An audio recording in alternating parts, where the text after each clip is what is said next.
اهلا بيكم معايا حلوين. النهارده بقى جايه لكم بوصفه من الاخر بجد. شايفين بقى البرجر اللي احنا عاملينه ده؟ برجر فراخ. وهنعمل كمان ستريبس اللي بتروحي تشتري العلبه منه فيها 8 قطع ولا 10 قطع بقد كده، وكمان بيبقى مفروم ما تعرفيش مفروم ازاي ولا محطوط عليه اطعمه ايه.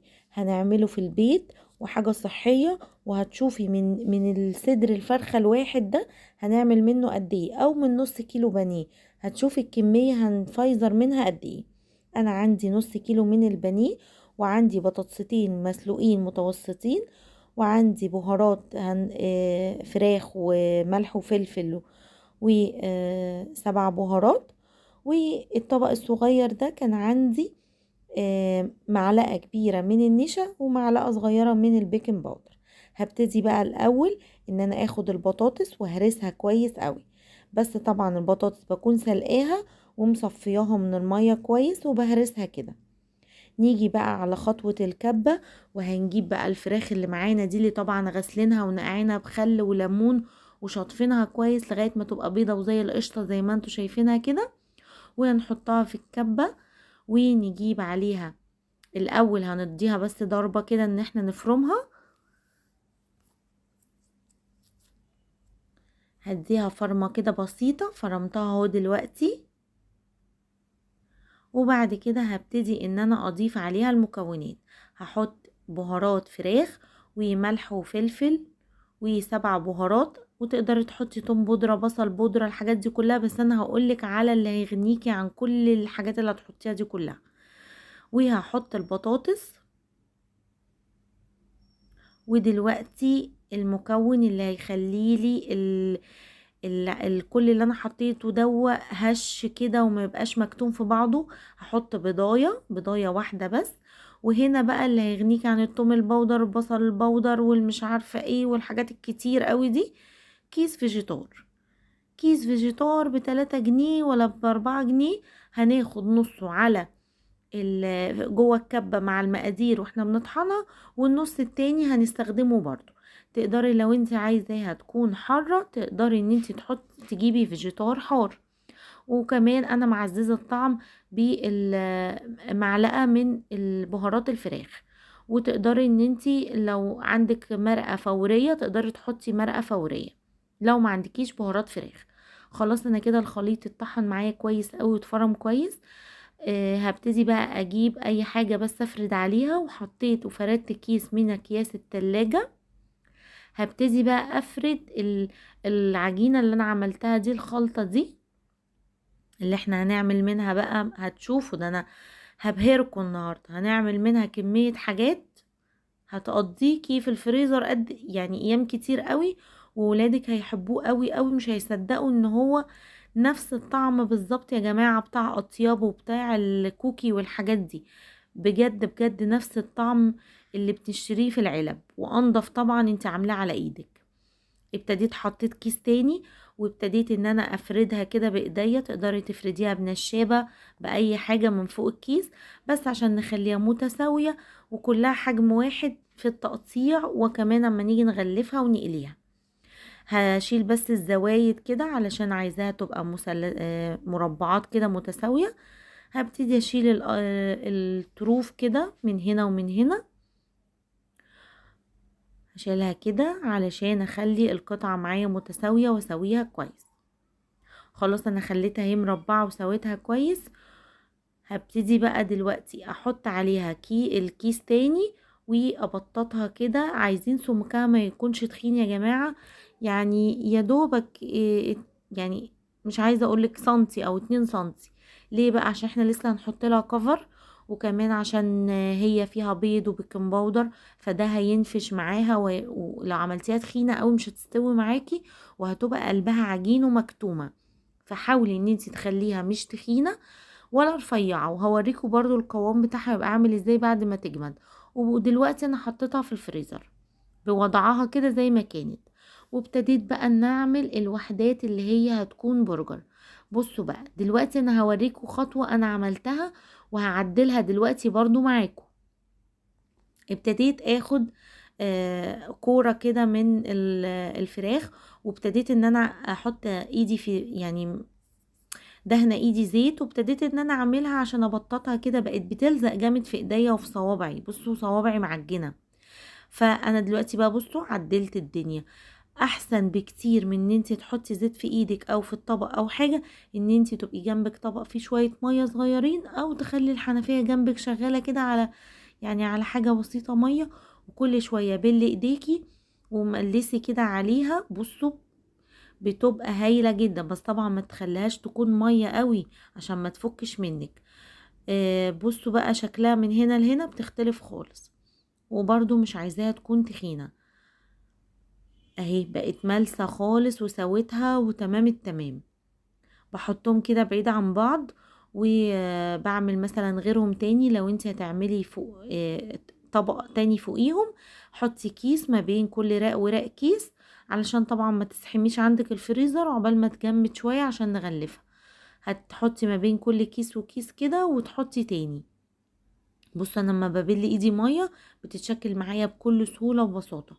وبعدين اهو حطيت كيس تلاجة تاني فرداه كده بالسكينة، وهبتدي احط بس نقطة زيت علشان ما تلزقش في الكيس عشان اخرجها بسهولة يعني. وبعدين هبل ايدي بقى مية وابتدي اكرر الكور اللي انا كنت بعملها دي كده تاني. هتشوفوا دلوقتي هطلع كام واحدة، ده غير الستريبس اللي احنا هنعمله كمان. كل ده من ايه؟ من نص كيلو بانيه وبطاطس، 2 بطاطس بس. انا عملت اهو الصف الاولاني ادي 3 5، وهبتدي اعمل الصف التاني اهو كمان معاكم. ادي كده اول واحدة،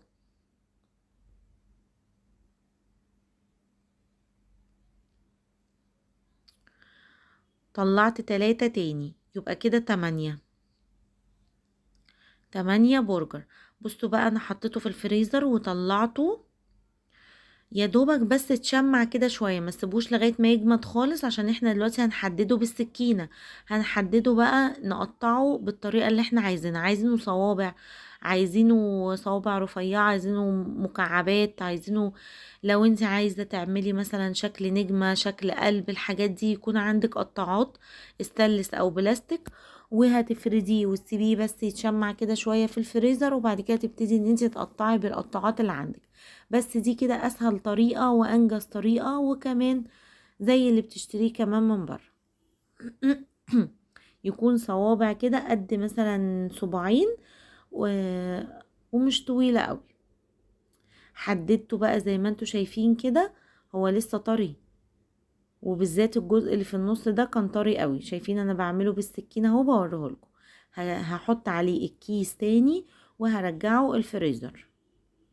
بصوا بقى بعد ما سبته حوالي نص ساعة او ساعة كده في الفريزر، ابتدى خلاص يتجمد. هبتدي بقى امشي عليه بالسكينة على التحديد اللي انا عاملاه، وبعدين بيطلع معاكي بكل سهولة وبساطة من الكيس. شفتوا بقى فايدة الكيس اللي احنا حطيناه من تحت ده عشان اطلعه كده بكل بساطة. دي بس كانت كان فيها كده يعني نسيرة كده من الفراخ فما كانتش راضية تتكسر. بصوا بيطلع معايا سهل جدا جدا، وبفصله عن بعضه بكل سهولة، ولا هياخد منك وقت ولا مجهود ولا حاجة، وهتعملي حاجة نظيفة في بيتك لولادك مضمونة، بعيد بقى عن الأطعمة اللي من بره، وبعيد مش عارفة الفراخ دي مفروم فيها ايه. وكمان صدقوني مش معظم الحاجات من جواها بتبقى فراخ صافي، لا ده بيبقى كلها بطاطس وأطعمة وحاجة كده عاملة زي العجين، عاملة زي السوفت كده، بس انتي مش عارفة هي ايه. وقطع فراخ بتبقى ضعيفة جدا جدا. فاحنا دلوقتي بدل ما نعمل مثلا حتتين 3 بانيه من نص كيلو البانيه، لا ده احنا هنعمل كمية دلوقتي وهنزيط الدنيا. ابتديت بقى دلوقتي هعمل الكفر اللي هنحط فيه. جبت 2 بيضة، واحتجت بعد كده كمان بيضة تاني عشان لو عايزة تضربي بالمرة يعني، وعليهم شوية لبن صغيرين وملح وفلفل، ولو عايزة تحطي رشة جوز الطيب او حاجة حطي. بصوا ده بقى خلطة كريسبي بتتجاب من عند اي علاف او عطار، وانا بجيبها بتكون خشنة، وكمان بطحنها. اللي في الكيس التاني ده انا طحناها. طحناها ناعم شوية، ودي بتبقى خشنة كده شوية بحط منها حبة، بس برضو هنكسرها عشان الولاد لما يجي ياكلوها متبقاش مقرمشة بزيادة وتضايقهم. وهحط معلقة صغيرة من البهارات بتاعة الفراخ، بتكون مملحة خلي بالكم. وكمان هحط بقى نص كيس الفيجيتار اللي احنا كنا سايبينه على جنب، وهحط حوالي 3 معالق كده من الدقيق، ومعلقتين 3 من البقسماط المطحون. هنخلط كله على بعض، مش هنقعد بقى نحط من الدقيق للبقسماط للمش عارفة ايه، لا، هنخلط كله على بعض. والخلطة اللي هي كريسبي دي يا طعمها هايلة، طعمها حلو قوي. لو انتي برضو عايزة تضيفي منها ضيفي منها، وبيكون برضو مملحة وفيها ملح وتوابل وكل حاجة. هبتدي بقى كده بالشوكة ان انا اكسر الحبيبات بتاعت الكريسبي اللي احنا جبناه ده، او لو عايزة تعملي بكورن فليكس هاتي من عند العطار برضو كورن فليكس واديله كده جرشة بسيطة في الكبة. هحط بقى دلوقتي في البيض واحطها في الكفر اللي احنا عاملينه ده، وهرجعها تاني في خليط البيض وهرجعها تاني في خليط الكفر. يعني انا كده بعمل الكفر ده مرتين، بحيث ان هي تبقى واخده كفر كريسبي حلو، وفي نفس الوقت مش هتفك معاكي خالص، وما تقلقيش في موضوع ان هي تفك معاكي ده ابدا. بصي بقت حلوه وعامله ازاي. في اطباق بقى فويل وعليها اكياس كده، هتبتدي ان انتي اللي تعمليه ترصيه لو انتي هتخزنيها في الفريزر. ما بين كل طبقه وطبقه لازم تحطي كيس، علشان لما تيجي تطلعيها عشان تقلي ما تبقاش ماسكه ببعضها وما تعرفيش تستخدميها، عشان هي لازم تطلع من الفريزر على الزيت. اهو ابتديت ان انا بص عملت اهو واحده تاني، وحاولي ان انت تكبسيها كويس كده في الخليط علشان ما يفكش معاكي اثناء القليه. طريقه سهله خالص ومش هتاخد منك اي حاجه، وانتي واقفه كده هتبتدي ان انتي تعمليها. شايفين ابتديت بقى ان انا اغطسها تاني في الخليط وارجعها تاني، وبقى بضغط عليها. تقدري لو عايز تعملي الخليط ده الكريسبي ده 3 مرات ماشي برضو، بس هي 2 بتبقى حلوة قوي يعني. وبكبسها كده كويس. تمام، او كده خلصت كده راق، وهبتدي احط كيس تاني وهغلف الباقي. شايفين بقى طلعت كمية قد ايه من الخلطة؟ يعني هنا 3 6 9، والطبق التاني 9، والطبق التاني 9. فبصوا يعني كمية كبيرة. يعني الاطباق دي كده 27 قطعة من الستريبس، وادي كمان في قطعتين هنا بس كبار شوية. يعني قولي 30 قطعة من الستريبس و8 قطع من البرجر. وغلفت البرجر ده كمان اهو علشان بس ما اطولش عليكم، عملته بنفس الطريقة. وبعد ما بتعمليه كده بتحطيه في الفريزر شوية، حتى لو انت هتقليه على طول لا ما تقلوش على طول، لو انت عايزاه في نفس الوقت يعني ما تقلوش على طول. على الاقل خالص تسيبيه في الفريزر نص ساعة علشان الخلطة دي تشد معاكي، وما تيجي تحطيها في الزيت ما تفكش او يعني الاستريبس يتقطع معاكي. طبعا الاطباق دي بنيجي بقى نحطها نغلفها كده كويس ونلبسها اكياس اللي هي اكياس السندوتشات، وبتحطيها في الفريزر وبتطلعي على القلية على طول زي اللي بتجيبيها من السوبر ماركت. وكده عملتي برضو كمية تشيليها في الفريزر وتطلعيها وقت زنقة بقى، وقت مستعجلة، وجنبها شوية مكرونة، جنبها شوية بطاطس محمرة، وانجزتي الحوار يعني. هاجي بقى دلوقتي واقلي معاكم عشان اوريكم قد ايه هي حلوة ومتماسكة، ولونها هيكون ذهبي ومقرمشة جدا جدا. اهي كده بقليها، ما تقلبهاش غير اما تشد كده معاكي، قلبيها كده بالراحة. شايفين انا بقلبها اهو قدامكم برضو عشان تبقوا شايفين كل حاجة. وبعد مثلا ما تقلي قليتين لو انت هتعمليها كمية كبيرة يا ريت تصفي الزيت عشان بينزل فيه فتافيت، والفتافيت دي بتبقى بعد كده بتغمق فبتخليلك الاستريبس لونه غامق. شايفين بقى الجمال والحلاوة؟ بجد طعمها وشكلها حلوة جدا، وهوريها لكم برضو من جوه عشان تشوفوها. شايفين انا هوريكم دلوقتي، انا سايبه الصوت بتاع الفيديو في الحته دي بس. شايفين القرمشه؟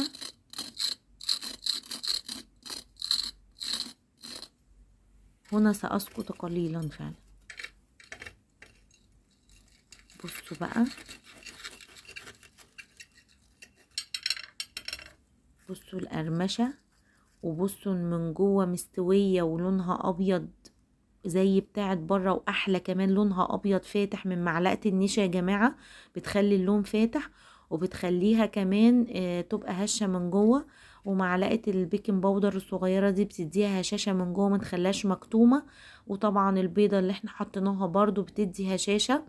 شايفين عاملة ازاي من جوه؟